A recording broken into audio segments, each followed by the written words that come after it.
Vivekam, the product-driven advisory firm, provides services through features like Snapshot, Spot, Portfolio Scanner, helping clients maximize their results and beat the market. Call our trusted advisors today.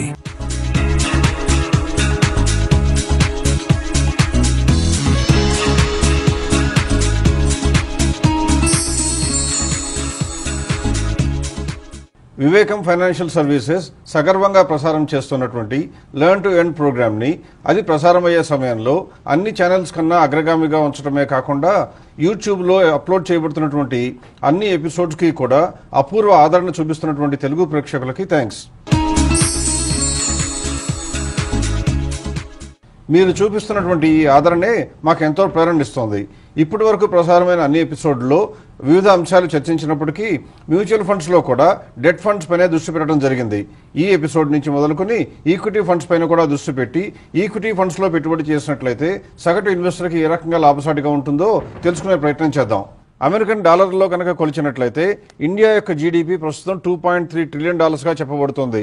ఇది ప్రస్తుతం అనుకుంటున్నటువంటి 8%తో కనుక పెరిగినట్లయితే రాబోయే 20-30 సంవత్సరాల్లో India యొక్క gross domestic product or GDP దాదాపుగా $23 trillion చేరే అవకాశం ఉంటుంది. అంటే అమాంతం 10 రెట్ల పైన పెరిగే అవకాశం ఉంది. ఇక్కడ నేను ఎందుకు చెప్తున్నానంటే ఈ అంకెలన్నీ కూడా మనకు చాలా ముఖ్యం. ఎందువల్లనంటే పెరుగుతున్న దేశంలో లేదా అభివృద్ధి చెందిన దేశాలన్నింటిలో కూడా స్టాక్ మార్కెట్లో ఉన్నటువంటి టోటల్ మార్కెట్ క్యాపిటలైజేషన్ లేదా ప్రతి వ్యక్తి కలిగి ఉన్నటువంటి షేర్ల యొక్క విలువ చూసినట్లయితే జీడీపీ కన్నా 110% దాదాపుగా ఉంటుంది. అంటే ఈ రోజున $2.3 ట్రిలియన్ ఉన్నటువంటి ఇండియన్ స్టాక్ మార్కెట్ యొక్క విలువ రాబోయే రోజుల్లో 10 రెట్ల కన్నా పెరిగే అవకాశం ఉంది. కాబట్టి ఎవరైనా సరే వృద్ధి చెందాలి, ఆర్థికంగా అభివృద్ధి చెందాలి అనుకుంటే స్టాక్ మార్కెట్ను విస్మరించే అవకాశం దాదాపుగా చేయకూడదు. అందువల్ల ప్రతి ఒక్కరూ కూడా ఈక్విటీ మార్కెట్కి సంబంధించినటువంటి మ్యూచువల్ ఫండ్స్లో కానివ్వండి, ఈక్విటీస్లో కానివ్వండి ఖచ్చితంగా ప్రవేశం చేయవలసినటువంటి తప్పనిసరి పరిస్థితి ఈనాడు ఉన్నది అని తెలుసుకోవాలి. ప్రజల్లో ఎక్కువ మందికి ఉండేటువంటి సందేహం ఏంటంటే ఈక్విటీ మార్కెట్ అనేది ఒక గ్యాంబ్లింగ్ అని, దానిలో ఇన్వెస్ట్ చేయాలి అంటే ఎంతో ప్రజ్ఞాపాఠవాలు ఉండాలని కూడా భావిస్తూ ఉంటారు. కానీ దీనికి విరుద్ధంగా అంటే అందరికీ సౌలభ్యంగా ఉండటానికి వీలుగా ప్రభుత్వం చేసినటువంటి చర్యలు ఏంటంటే ఈక్విటీ మ్యూచువల్ ఫండ్స్ను కూడా మన దగ్గరలోకి తీసుకురావడం జరిగింది. ఈ ఈక్విటీ మ్యూచువల్ ఫండ్స్లో ఏం జరుగుతుందంటే ప్రజల వద్ద నుండి సేకరించిన మొత్తాన్ని ఒక ఫండ్ మేనేజర్ చేతిలో పెట్టడం ద్వారా అతను ఆ మొత్తాన్ని అంతటినీ కూడా తన తెలివితేటలు ఉపయోగించి సంస్థ వద్ద ఉన్న ఇన్ఫర్మేషన్ మొత్తాన్ని ఉపయోగించి మేలైన స్టాక్స్లోనే పెట్టుబడి చేసి వీలైనంత త్వరితగతిన వృద్ధి చెందడానికి సహాయపడటానికి ప్రయత్నిస్తూ ఉంటారు. మ్యూచువల్ ఫండ్స్కి వచ్చేటువంటి ఇంకొక లాభం ఏంటంటే వీరి యొక్క సైజ్ ఎక్కువ కాబట్టి, అంటే పెట్టుబడి చేయగలిగిన మొత్తం ఎక్కువ ఉంటుంది కాబట్టి బ్రోకర్ల దగ్గర కానివ్వండి, కస్టోడియల్ దగ్గర కానివ్వండి, వేరొక ఏజెన్సీల దగ్గర నుంచి కానివ్వండి కన్సెషన్స్ పొందడానికి బేరం చేయడానికి అవకాశం ఉంటుంది. అందువల్ల వాళ్ళు ట్రాన్సాక్షన్స్ చేయాలి అంటే వాళ్ళకి ఎగ్జిక్యూషన్ కాస్ట్ కూడా చాలా తగ్గే అవకాశం ఉంటుంది. ఇన్ని రకాల లాభాలు ఉంటాయి కాబట్టి మ్యూచువల్ ఫండ్స్లో ఉండేటువంటి ఈక్విటీస్లో పెట్టుబడి చేయడం ఖచ్చితంగా లాభసాటిగా ఉంటుందని మనం చెప్పొచ్చు. దీనికి సాక్ష్యంగా ఇప్పుడు ఈ టేబుల్లో చూపించినటువంటి డీటెయిల్స్ని ఒకసారి పరిశీలిద్దాం. ఈ టేబుల్లో మేము ఏం చెప్పడానికి ప్రయత్నిస్తున్నామంటే ఎవరైనా సరే ఒక మంచి మ్యూచువల్ ఫండ్లో ఇన్వెస్ట్మెంట్ చేసి 5 సంవత్సరాల పాటు దాని వైపు చూడకుండా 5 సంవత్సరాల తర్వాత కనుక దాన్ని క్యాష్ చేసుకోవాలని ఆలోచించినట్లయితే వారికి సగటున సంవత్సరానికి అంటే యావరేజ్గా పర్ ఇయర్ ఎంత రిటర్న్ వస్తుందో చూపించడం జరిగింది. ఇక్కడ మనం ఉన్నటువంటి గణాంకాలనే కనుక చూసినట్లయితే 2010వ సంవత్సరంలో పూర్తయినటువంటి 5 సంవత్సరాల కాలానికి హెచ్డిఎఫ్సి యొక్క ఈక్విటీ మ్యూచువల్ ఫండ్ చూసినట్లయితే 28.92% పర్ ఇయర్ వచ్చింది. అంటే బ్యాంకుల్లో వచ్చే 7% 8% బదులు సంవత్సరానికి 29% వచ్చింది. అది కూడా కంప్లీట్గా ట్యాక్స్ ఫ్రీ. అలాగే హెచ్డిఎఫ్సి వాళ్ళ టాప్ 200 చూసినట్లయితే అది కూడా 28.69% వచ్చింది. రిలయన్స్ ఆపర్చునిటీస్ చూసినట్లయితే అది కూడా 25.82% వచ్చింది. ఇలా మనం చూస్తూ పోయినట్లయితే ఏ సంవత్సరంలో కూడా మీరు గమనించినట్లయితే బ్యాంక్ రిటర్న్స్ కన్నా తక్కువ వచ్చిన దాఖలాలు లేవు. ఇప్పుడు ఈ 3 మ్యూచువల్ ఫండ్స్లో వచ్చిన అంకెలనే కాకుండా ఇంకొక 3 మ్యూచువల్ ఫండ్స్ను కూడా ఇప్పుడు మీకు చూపించడం జరుగుతుంది. ఒకసారి వాటిని పరిశీలించండి.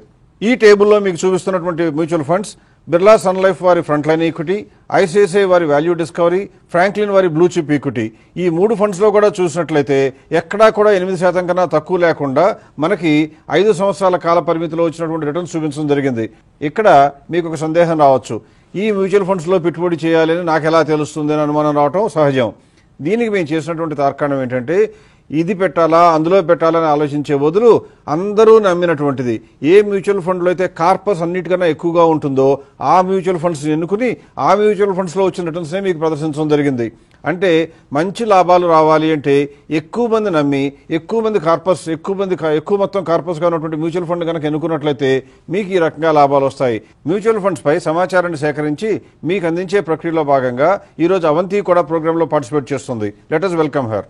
వెల్కమ్ అవంతి. థ్యాంక్ యూ అండి. ప్రసాద్ గారిని కొన్ని క్వశ్చన్స్ అడిగి వారి దగ్గర నుంచి ఆన్సర్స్ తెలుసుకుందాం. ప్రసాద్ గారు, మ్యూచువల్ ఫండ్స్ లో open ended and close ended schemes అని ఉంటాయి కదా, అసలు what do they mean and what is the difference between both of them అండి? ఏ మ్యూచువల్ ఫండ్లో అయితే ఏ ఇన్వెస్టర్ అయినా ఏ రోజు ఇన్వెస్ట్ చేయాలనుకుంటే ఆ రోజు ఇన్వెస్ట్ చేయడానికి, ఏ రోజు తీసేయాలనుకుంటే ఆ రోజు తీసుకోవడానికి వీలుగా ఉండేటువంటి ఫండ్స్ ఏమో ఓపెన్ ఎండెడ్ ఫండ్స్ అని చెప్తారు. అలా కాకుండా క్లోజ్ ఎండెడ్ ఫండ్స్ అంటే మీనింగ్ ఏంటంటే ఆ ఫండ్స్ స్టార్ట్ చేసే డేట్ చెప్పబడుతుంది, ఏ రోజు వరకు కంటిన్యూ అవుతుందో కూడా చెప్పబడుతుంది. అంటే మీరు చేయవలసింది ఏంటంటే ఆ మ్యూచువల్ ఫండ్లో కనుక ఇన్వెస్ట్ చేయాలి అంటే వారు ఓపెన్ చేసిన రోజున ఇన్వెస్ట్మెంట్ చేయాలి, తర్వాత ఏ రోజైతే క్లోజ్ చేస్తామని చెప్పారో అప్పటి వరకు వేచి ఉండాలి అనే నిర్ణయానికి కూడా రావాలి. యూజువల్గా ధనవంతులకి లేదా స్థితిమంతులకి డబ్బులు అంతగా అవసరం లేని వాళ్ళకేమో క్లోజ్ ఎండెడ్ ఫండ్ సూటబుల్ అని చెప్పొచ్చు. అలా కాకుండా డబ్బు ఎప్పుడుంటే అప్పుడు పెడదాము, అవసరమైనప్పుడు తీసుకుందాం అనుకుని భావించే వాళ్ళకైతేనేమో ఓపెన్ ఎండెడ్ ఫండ్స్ బెటర్ అని చెప్పొచ్చు. అలాగే మరి మ్యూచువల్ ఫండ్స్ లో గ్రోత్ అండ్ డివిడెండ్ ఆప్షన్స్ కూడా ఉంటాయి కదా, ఈ రెండింటి మధ్యలో తేడా ఏంటండి? రెగ్యులర్ గా డివిడెండ్స్ వస్తే బాగుంటుందని కోరుకున్నట్లయితే మీరు డివిడెండ్ ఆప్షన్ ఎన్నుకోవాలి. అప్పుడు మ్యూచువల్ ఫండ్ మేనేజర్ ఏం చేస్తారంటే వాళ్ళు ఇన్వెస్ట్ చేసిన మొత్తాలపై కనుక లాభం వస్తున్నట్లయితే ఆ లాభాన్ని కొంత భాగాన్ని డివిడెండ్గా యూనిట్ హోల్డర్స్ అందరికీ కూడా డిస్ట్రిబ్యూట్ చేస్తారు. అంటే ఏమొస్తుంది, మీరు పెట్టిన అమౌంట్ మీద ప్రతి సంవత్సరం కూడా ఎంతో కొంత అమౌంట్ డివిడెండ్గా వచ్చే అవకాశం ఉంటుంది. ఈ డివిడెండ్స్ అన్నీ కూడా 100% ట్యాక్స్ ఫ్రీ కాబట్టి మీకు లాభదాయకంగా ఉంటుంది. డబ్బు అవసరం కనుక ఉండదు అనుకుంటే డివిడెండ్ ఆప్షన్ కన్నా కూడా 100కి 100 రూపాయలు గ్రోత్ ఆప్షన్ ఎన్నుకోవటం బెటర్. ఎందువల్లనంటే గ్రోత్ ఆప్షన్ కనుక మీరు అనుకున్నట్లయితే మ్యూచువల్ ఫండ్ మేనేజర్ పైన కూడా ఒత్తిడి ఉండదు.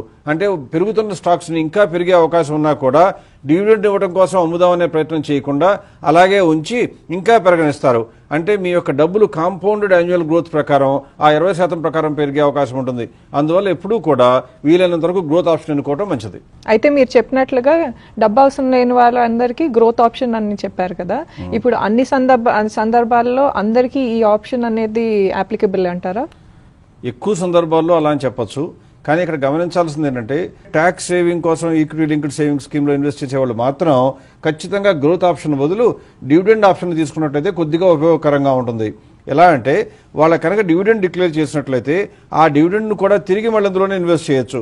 అప్పుడు ఏమవుతుందంటే ఒక ఫస్ట్ ఇయర్లో మీరు ₹1,00,000 ఇన్వెస్ట్ చేస్తే దానిపైన కనుక ఒక 10,000 డివిడెండ్ వచ్చిందనుకోండి, నెక్స్ట్ ఇయర్ మళ్ళీ మామూలుగా అయితే మీరు ₹1,00,000 సేవ్ చేయాలి.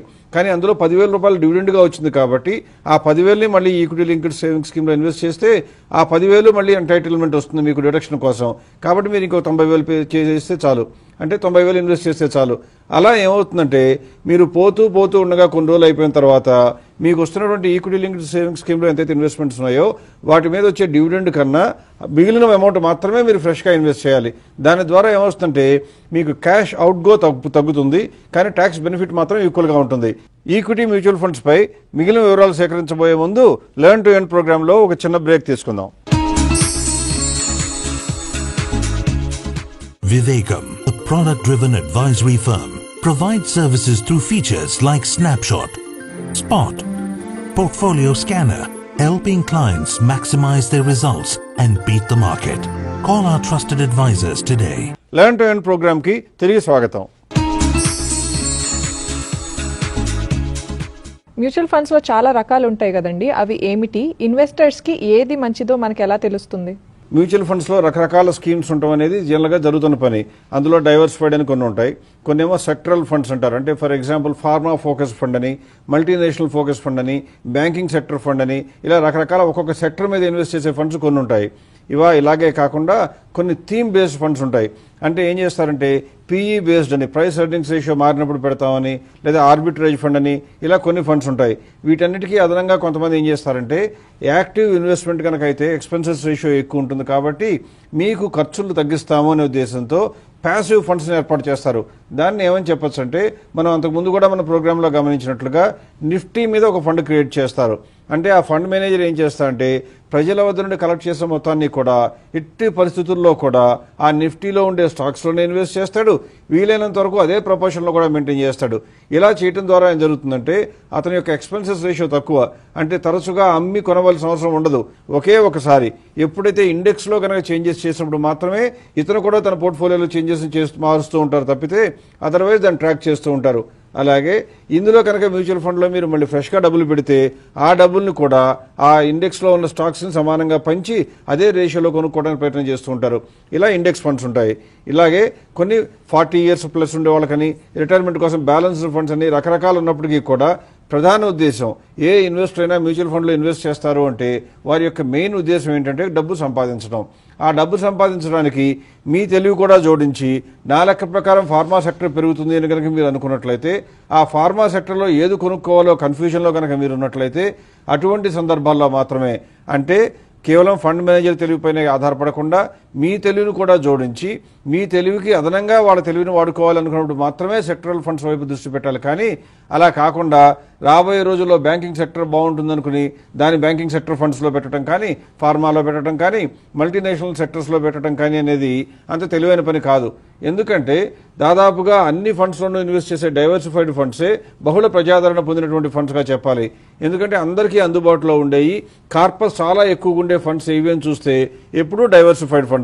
అందులో లార్జ్ క్యాప్ ఉండొచ్చు, అంటే పెద్ద పెద్ద కంపెనీలు ఉండొచ్చు, మిడ్ క్యాప్ ఉండొచ్చు, స్మాల్ క్యాప్ ఉండొచ్చు. ఇన్ని రకాలు ఉన్నాయి కదండి, సో వీటిల్లో పాపులర్ ఫండ్స్ ఏమని చెప్తారు మీరు? ప్రజలకి అందరికీ అందుబాటులో ఉండేవి బహుళ ప్రజాదరణ పొందినవి అంటే ఖచ్చితంగా డైవర్సిఫైడ్ ఫండ్సే. అంటే ఏం చేస్తారంటే ఇక్కడ ఈ డైవర్సిఫైడ్లో కూడా సబ్ క్లాసిఫికేషన్ తీసుకురావడం జరిగింది. డైవర్సిఫైడ్ అంటే మీనింగ్ ఏంటంటే ఈ మ్యూచువల్ ఫండ్లో పెట్టిన డబ్బుల్ని ఎక్కడ లాభం వచ్చే అవకాశం ఉంటుందో ఆ షేర్లో పెట్టుబడి చేస్తానని చెప్పడమే డైవర్సిఫైడ్ ఫండ్స్ యొక్క ఉద్దేశం. అంటే ఒక సెక్టర్లో పెట్టము, అన్ని సెక్టర్లు మాకు సమానమే అని చెప్పేదే డైవర్సిఫైడ్ ఫండ్స్. కాకపోతే ఈ మధ్య కాలంలో జరిగింది ఏంటంటే మార్కెట్ విపరీతంగా పెరిగే అవకాశం ఉంది అనుకున్నప్పుడు లార్జ్ క్యాప్ షేర్లో పెరుగుదల తక్కువ, మిడ్ క్యాప్ షేర్లో పెరుగుదల ఎక్కువగా ఉంటుంది. అందుకని ఏం చేశారంటే ఈ డైవర్సిఫైడ్ అనే ట్యాగ్లో కూడా సబ్ క్లాసిఫికేషన్ రావడం జరిగింది. లార్జ్ క్యాప్ అని, మిడ్ క్యాప్ అని, స్మాల్ క్యాప్ అని, మైక్రో క్యాప్ అని, మల్టీ క్యాప్ అని రకరకాల కన్ఫ్యూజన్లు తీసుకొచ్చారు. ప్రధానంగా మనం గమనించాల్సింది ఏంటంటే ఈ డైవర్సిఫైడ్ సెక్టర్లో ఉన్న వాటిల్లో మార్కెట్ పెద్దగా పెరగదేమో అనుకున్నప్పుడు కానీ, తగ్గుతుందేమో అని భయపడుతున్నప్పుడేమో లార్జ్ క్యాప్ పెట్టుకోవాలి. అలా కాకుండా పెరుగుతుంది అని అనుకున్నట్లయితే మాత్రం మిడ్ క్యాప్ పెట్టుకోవాలి. బాగా హుషారుగా విపరీతమైన యాక్టివ్గా ఉంటుంది అనుకుంటేమో స్మాల్ క్యాప్ కానీ, మైక్రో క్యాప్ కానీ పెట్టుకోవడం మంచి ఉద్దేశం అనమాట, మంచి పని. ఎందుకంటే మార్కెట్ పెరిగేటప్పుడు మిడ్ క్యాప్, స్మాల్ క్యాప్ పెరిగినంతగా లార్జ్ క్యాప్ పెరగదు. అలాగే మార్కెట్ తగ్గేటప్పుడు అవే ఎక్కువ పడిపోతాయి కూడా. అందుకని తగ్గుతుందేమో అని భయపడుతుంటేనేమో లార్జ్ క్యాప్, లేకపోతేనే మిడ్ క్యాప్ కొనుక్కోవడం మంచిదని చెప్పాలి. మ్యూచువల్ ఫండ్స్ ని మేనేజ్ చేసే ఫండ్ మేనేజర్స్ కి, పోర్ట్ఫోలియో మేనేజర్స్ కి తేడా ఏముంటుందండి యూజువల్ గా? మ్యూచువల్ ఫండ్ మేనేజర్ అంటే ఏం చేస్తారంటే ప్రజల వద్ద నుంచి కలెక్ట్ చేసిన మొత్తాన్ని కూడా అతని అధీనంలో ఉంచబడదు, ఆ ట్రస్టీల దగ్గర, కస్టోడియన్ దగ్గర ఉంటుంది. ఇతనికి కేవలం మేనేజ్మెంట్ డెసిషన్, ఇన్వెస్ట్మెంట్ కొనడానికి అమ్మడానికి మాత్రమే ఉంటుంది. పైగా ఇతని అధీనంలోకి డబ్బులు రావు అని మనం తెలుసుకున్నాం. అదే పోర్ట్ఫోలియో మేనేజర్ అయితే ఏమొస్తుందంటే యూజువల్గా క్లయింట్ దగ్గర ఉన్న డబ్బులు మొత్తం కూడా పోర్ట్ఫోలియో మేనేజర్ యొక్క కంట్రోల్లోకి వెళ్ళిపోతాయి. అతను ఇన్వెస్ట్ చేస్తూ అతనికి తోచినప్పుడు కొంత సలహాలు ఇస్తూ కొంత ఇన్ఫర్మేషన్ని క్లయింట్స్తో పంచుకుంటాడు. ఈ పోర్ట్ఫోలియో మేనేజర్స్ అనేవాళ్ళు జనరల్గా ధనవంతులకు మాత్రమే లభ్యమవుతారు. ఎందుకంటే సెబీ పెట్టిన రూల్స్ ప్రకారం చిన్న ఇన్వెస్టర్లు పోర్ట్ఫోలియో మేనేజర్ దగ్గరికి వెళ్ళిపోతే మోసపోయే అవకాశం ఉంటుంది. కాబట్టి ఒక్కొక్క అకౌంట్లో కనీసం 25 లక్షలు, 25 లక్షల రూపాయల కన్నా ఎక్కువ అమౌంట్ ఉన్నప్పుడు మాత్రమే పోర్ట్ఫోలియో మేనేజర్ యొక్క సలహాలు, సేవలు పొందవచ్చు. కాకపోతే అదృష్టవశాత్తు ఇప్పుడు సెబీ తెచ్చిన రూల్స్ ప్రకారం ఏం జరిగిందంటే ఇన్వెస్ట్మెంట్ అడ్వైజర్స్ అనే స్పెషల్ కేటగిరీ తీసుకురావడం జరిగింది. అంటే చిన్న ఇన్వెస్టర్లకి ప్రొఫెషనల్ హెల్ప్ తీసుకునే అవకాశం లేదా, కేవలం మ్యూచువల్ ఫండ్ దగ్గరికే వెళ్ళాలా అని అడిగేటువంటి డౌట్ ఉన్న ప్రతి వాళ్ళకి ఆన్సర్ ఇవ్వడానికి వీలుగా సెబీ ఏం చెప్పిందంటే పోర్ట్ఫోలియో మేనేజర్ లాగా మీరు డబ్బులు ఇచ్చేసి కంట్రోల్ అతనికి ఇచ్చే పని చేయకండి. మ్యూచువల్ ఫండ్ బదులుగా ఇన్వెస్ట్మెంట్ అడ్వైజర్ల దగ్గర కనుక మీరు వెళ్ళినట్లయితే మీ అమౌంట్ ఎంతైనా సరే, 5,000 50,000 70,000 సరే, మీకు కూడా సలహాలు పొందే అవకాశం ఈ ప్రొఫెషనల్స్ దగ్గర నుంచి ఉంటుంది అంటారు. అంటే ఈ కేటగిరీ వాళ్ళు సెబీలో రిజిస్టర్ అయ్యి ఇన్వెస్ట్మెంట్ అడ్వైజర్లుగా పిలువబడతారు. ఈ ఇన్వెస్ట్మెంట్ అడ్వైజర్లు మీరు సలహా అడిగిన ప్రతిసారి కూడా మీకు చెప్తూ ఉంటారు. కొంత ఫీజు ఛార్జ్ చేసినా వాళ్ళ యొక్క ప్రొఫెషనల్ కెపాసిటీ మొత్తం మీ పోర్ట్ఫోలియో కోసం వాడతారు. కాబట్టి లాభాలు ఎక్కువగా సంపాదించే అవకాశం ఉంటుంది అని చెప్పచ్చు. ఇప్పుడు ఎక్కువ మంది portfolio managers performance mutual fund managers కన్నా తక్కువ ఉంటుంది కదండి, అది ఎందుకంటారు? ఒక వ్యక్తి కనుక పోర్ట్ఫోలియో మేనేజర్కి ఇచ్చినట్లయితే ఆ పోర్ట్ఫోలియో మేనేజర్ ప్రస్తుతం ఉన్న రూల్స్ ప్రకారం ట్రాన్సాక్షన్స్ అన్నీ కూడా క్లయింట్ అకౌంట్లోనే చేయాలి. ఇక్కడ కొన్ని లోటుపాట్లు ఉంటాయి. ఎందుకంటే మ్యూచువల్ ఫండ్ అనేది స్పెషల్ కేటగిరీగా గవర్నమెంట్ రికగ్నైజ్ చేసింది కాబట్టి అందులో వచ్చే లాభం ఏ రూపంలో వచ్చినా, అంటే లాంగ్ టర్మ్ క్యాపిటల్ గెయిన్ వచ్చినా కూడా మ్యూచువల్ ఫండ్ ట్యాక్స్ కట్టదు, షార్ట్ టర్మ్ క్యాపిటల్ గెయిన్ వచ్చినా కూడా మ్యూచువల్ ఫండ్ ట్యాక్స్ కట్టదు. అంటే ఇక్కడ మన వ్యక్తిగా చేసినటువంటి పని ఏంటి, ఒక 50 లక్షల రూపాయలు పోర్ట్ఫోలియో మేనేజర్కి ఇస్తే మనకు కనుక షార్ట్ టర్మ్ క్యాపిటల్ గెయిన్ వస్తే, అంటే ఒక స్టాక్ ఏదైనా కొని పోర్ట్ఫోలియో మేనేజర్ మీకోసం బాగా లాభం వచ్చింది కదా అని సంవత్సరం కన్నా తక్కువ టైంలో కనుక అమ్మివేసినట్లయితే ఆ లాభం మొత్తం కూడా మీ అకౌంట్లోనే ఉంటుంది. అంటే మీరు దానిపైన ట్యాక్స్ కట్టాలి, దాదాపుగా 15%.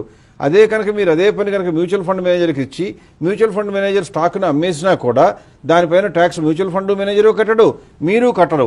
అది ఫస్ట్ బెనిఫిట్. అంటే ట్యాక్స్ పరంగా చూస్తే పోర్ట్ఫోలియో మేనేజర్ గారికిను మ్యూచువల్ ఫండ్ మేనేజర్కి తేడాలు ఉన్నాయి. మ్యూచువల్ ఫండ్ మేనేజర్కి ఏమో లాభదాయకంగా ఉంటుంది, పోర్ట్ఫోలియో మేనేజర్కి ఏమో నష్టదాయకంగా ఉంటుంది. మొట్టమొదటి అంశం. ఇక రెండవ అంశం ఏంటంటే పోర్ట్ఫోలియో మేనేజర్ కనుక మీ అమౌంట్ పెద్దదైపోయి ఏ 10 కోట్లో 20 కోట్లో 30 కోట్లో కనుక మీ పోర్ట్ఫోలియో మేనేజ్మెంట్కి ఇచ్చినట్లయితే ఆ అమౌంట్ మొత్తాన్ని కనుక స్టాకుల్లో ఇన్వెస్ట్ చేసినప్పుడు 10 లక్షల కన్నా ఎక్కువ కనుక మీకు డివిడెండ్ వచ్చిందనుకోండి మీ స్టాక్స్ పైన, మీరు వెంటనే ట్యాక్స్ కట్టవలసి వస్తుంది. ఇదే పని కనుక మ్యూచువల్ ఫండ్లో జరిగినట్లయితే మ్యూచువల్ ఫండ్ ట్యాక్స్ కట్టదు, మీరు ట్యాక్స్ కట్టరు. అది రెండవ బెనిఫిట్. ఇక మూడవ బెనిఫిట్గా చెప్పాలి అంటే మీకు వచ్చినటువంటి షార్ట్ టర్మ్ క్యాపిటల్ గెయిన్స్ కానివ్వండి, లాభాలు కానివ్వండి, ₹1,00,00,000 కన్నా ఎక్కువ లాభం వచ్చినట్లయితే సర్ఛార్జ్ పెంచుతారు. అంటే ఇన్కమ్ ట్యాక్స్లో మీకు సర్ఛార్జ్ పెంచుతారు. అదే కనుక మీరు మ్యూచువల్ ఫండ్ ద్వారా కనుక మీ కోట్లన్నీ కనుక ఇన్వెస్ట్ చేసినట్లయితే ఎంత లాభం వచ్చినా 1 year కన్నా ఎక్కువ హోల్డ్ చేసినట్లయితే అది మొత్తానికి కూడా సర్ఛార్జ్ వేయపడదు. ఇలా ట్యాక్స్ పరంగా ఆలోచించినప్పుడు ప్రభుత్వం ఏం ఆలోచించిందంటే పోర్ట్ఫోలియో మేనేజర్ దగ్గరికి వెళ్లే వాళ్ళేమో వ్యక్తిగత హోదాలో వెళ్తారు, మ్యూచువల్ ఫండ్ దగ్గరికి వెళ్లే వాళ్ళేమో సమూహంగా వెళ్తారు. కాబట్టి సమూహంగా ఉన్నప్పుడు వాళ్ళందరికీ బెనిఫిట్స్ ఇవ్వాలనే ఉద్దేశంతో మ్యూచువల్ ఫండ్ రూట్కి మంచి బెనిఫిట్స్ ఇచ్చింది.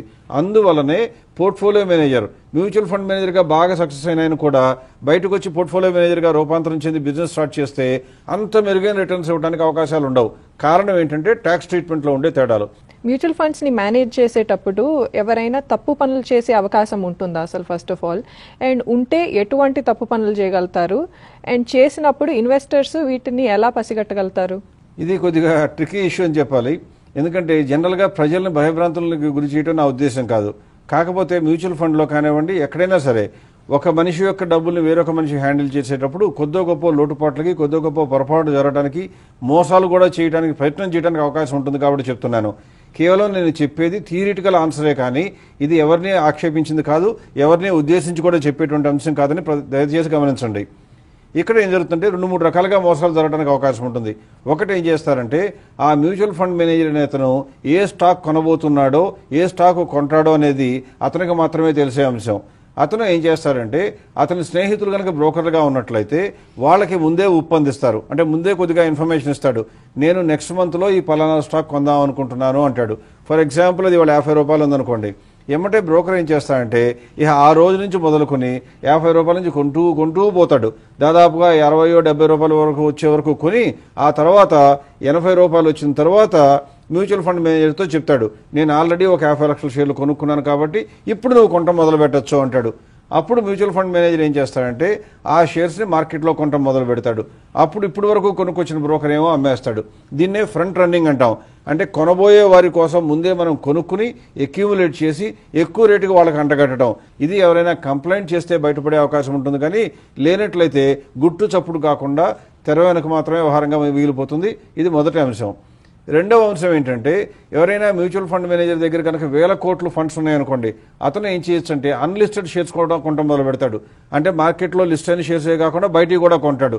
ఆ కొనుక్కునే కంపెనీలు ఒకవేళ కనుక అతను మోసకారి కనుక అయినట్లయితే అతనికి తెలిసిన ఫ్రెండ్స్ కంపెనీలో లేదా ఫ్రెండ్స్ కంపెనీలోనూ కనుక కొనుక్కున్నట్లయితే ఆ కిక్ బ్యాక్లు వెనకాల నుంచి వచ్చే అవకాశం ఉంటుంది. ఇది రెండవ అంశంగా చెప్పాలి. ఇక మూడవ అంశంగా చెప్పేది ఏంటంటే మ్యూచువల్ ఫండ్ మేనేజర్ మోసం చేయకపోయినా కూడా కొద్దిగా తప్పుడు పనులు జరిగే అవకాశం ఉంటుంది. అదేమిటంటే ఒక మ్యూచువల్ ఫండ్ మేనేజరు బాగా లాభాలు సంపాదించాడు అనుకోండి, అప్పుడు అతను ఏం చెప్తాడంటే మా మ్యూచువల్ ఫండ్లో ఈ డివిడెండ్ స్కీమ్లో, గ్రోత్ ఆప్షన్లో కాదు డివిడెండ్ ఆప్షన్లో మాకు బాగా లాభాలు వచ్చాయి కాబట్టి డివిడెండ్ డిక్లేర్ చేద్దాము అనుకుంటున్నాము అని ఫ్రెండ్స్కి డిక్లేర్ చేస్తాడు. అంటే అనౌన్స్ చేస్తాడు లేదా లీక్ చేస్తాడు. అప్పుడు ఈ ఫండ్ మేనేజర్స్కి చెప్పినటువంటి ఇన్ఫర్మేషన్ ఆధారం చేసుకుని పెద్ద ఇన్వెస్టర్లు అంటే అప్పటి వరకు ఆ మ్యూచువల్ ఫండ్లో 500 కోట్లే ఉన్నా వెంటనే పెద్ద పెద్ద ఫండ్లు వాళ్ళు వెళ్ళిపోయి 200 కోట్లు 300 కోట్లు అందులో ఆ రోజు ఇన్వెస్ట్ చేస్తారు. అంటే డివిడెండ్ అనౌన్స్ చేయబోయే ముందు ఇన్వెస్ట్ చేసి డివిడెండ్ అనౌన్స్ చేయగానే తీసుకెళ్లిపోతారు. ఎందుకు అంటే ఆ డివిడెండ్ మొత్తం కూడా వాళ్ళ చేతుల్లో ట్యాక్స్ ఫ్రీ. డివిడెండ్ తర్వాత నెట్ అసెట్ వాల్యూ తగ్గినా కూడా ఆ మొత్తం కూడా వైట్ ఇన్కమ్ కింద ఏర్పాటు అవుతుంది.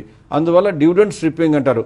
దీనిపైన ఈ మధ్య కాలంలో సెబీ కట్టడి చర్యలు చేపట్టినప్పటికీ ఇంకా అది అవకాశంగా ఉన్నదని మాత్రం గమనించాలి. అది 3వ అంశం. ఇక 4వ అంశంగా ఇది చాలా మోసపూరితమైన అంశంగా చెప్పాలి. ఇక్కడ ఏం జరుగుతుందంటే ఏదైనా ఒక కంపెనీలో ఉన్న షేర్స్ని మ్యూచువల్ ఫండ్ కొనాలి అంటే కొన్ని పారామీటర్స్ ఉంటాయి. అంటే ఆ కంపెనీ గురించిన బ్రోకర్ రీసెర్చ్ రిపోర్ట్లు ఇవ్వాలి, ఆ కంపెనీ పెర్ఫార్మెన్స్ ఇలా ఉండాలి అలా ఉండాలి అని కండిషన్స్ ఉంటాయి. కాబట్టి ఇవన్నీ కూడా అందరూ కలిపి ఒకే వ్యక్తి చేయలేనటువంటి అంశం ఇది. కొంతమంది బ్రోకర్లు, కొంతమంది ఫండ్ మేనేజర్లు, కొంతమంది అనలిస్టులు ఇలా అందరూ కలిపి ఏం చేస్తారంటే మనకు ఎలాగో జీతం కన్నా ఎక్కువ రావటం లేదు కాబట్టి ఒక కంపెనీ ప్రమోటర్తో మాట్లాడదాం. ఆ కంపెనీ ప్రమోటర్ ఏం చేస్తారంటే వీళ్ళకి కావాల్సిన కండిషన్ సాటిస్ఫై అయ్యేటట్లుగా రిజల్ట్స్ని మారిసిపూసి మారేడుకాయ చేసి అనౌన్స్ చేస్తాడు. చేయగానే ఒకళ్ళో ఇద్దరు బ్రోకర్లు ఏమో రీసెర్చ్ రిపోర్ట్స్ తయారు చేస్తారు, ఒక అనలిస్ట్ ఏమో రిపోర్ట్ ఇస్తాడు. ఇవన్నీ ఆధారం చేసుకుని ఏం చేస్తారంటే ఫండ్ మేనేజరు ఆ యొక్క స్టాక్స్ని పోర్ట్ఫోలియోలో కలుపుతాడు. ఇక్కడ మనకు వచ్చిన నష్టం ఏంటని ఆలోచిస్తే 10,000 కోట్లు కనుక పోర్ట్ఫోలియో సైజు ఉన్నట్లయితే మ్యూచువల్ ఫండ్లో అందులో ఒక 1% 2% అంటే 100 కోట్లు 200 కోట్లు కొనటం మూలంగా ఓవరాల్గా మ్యూచువల్ ఫండ్ పెర్ఫార్మెన్స్లో తేడా రాదు. కానీ ఈ ఫండ్ మేనేజర్కి ఇటువంటి గ్రూప్ అంతానికి మాత్రం ఏమొస్తుందంటే ఈ 100 క్రోర్స్ని మామూలుగా అయితే ఆ కంపెనీ షేర్ ఎవ్వరూ అంటుకునేవాడు కాదు. వీళ్ళు కొనటం మూలంగా లాభం వచ్చింది కాబట్టి వీళ్ళు వాళ్ళు డబ్బు పంచుకునే అవకాశం ఉంటుంది. అంటే ఇదంతా కూడా క్యాష్లో బ్లాక్ మనీగా జరిగిపోతుంది అనమాట. ఇది కూడా అంతకుముందు కన్నా చాలా కట్టడి చేయబడినప్పటికీ ఇప్పటికీ ప్రస్తుతానికి కూడా కొద్ది గొప్ప ఛాన్స్ ఉందని చెప్పాలి. ఇవి తప్ప మ్యూచువల్ ఫండ్లో దాదాపుగా మోసాలకు ఆస్కారం లేదు అని చెప్పొచ్చు. ఇవి కూడా చాలా చాలా రేర్గా జరుగుతాయి. ప్రజలెవరూ కూడా నేను చెప్పిన అంశాలని సీరియస్గా గమనించి ప్రతి ఫండ్ని అనుమానంతో చూడటం అనేది మంచి పద్ధతి కాదు. ఈ మోసాలకు ఆస్కారం బాగా తగ్గిపోయింది. గతంలో ఉండేవి అని చెప్పడం మాత్రమే మా ఉద్దేశంగా గమనించాలి. మ్యూచువల్ ఫండ్స్ గురించి ఇన్ని విషయాలు మాకు తెలిపినందుకు థ్యాంక్స్ అండి. మ్యూచువల్ ఫండ్స్ యొక్క నిర్వహణ తీరుపై అధ్యయనం చేయడానికి వీలుగా గడిచిన కొన్ని రోజుల్లో వివేకం ఫైనాన్షియల్ సర్వీసెస్ తరఫున అవంతి బాంబే వెళ్లి కొన్ని మ్యూచువల్ ఫండ్ హౌసెస్ని కలవడం జరిగింది. అక్కడ తను సేకరించిన సమాచారాన్ని క్రోడీకరించి అలా ఫండ్స్ యొక్క ఆపరేషన్స్ ఎలా ఉంటాయో తెలుసుకునే ప్రయత్నాన్ని వచ్చే వారం చేద్దాం. అప్పటి వరకు సెలవు. నమస్కారం.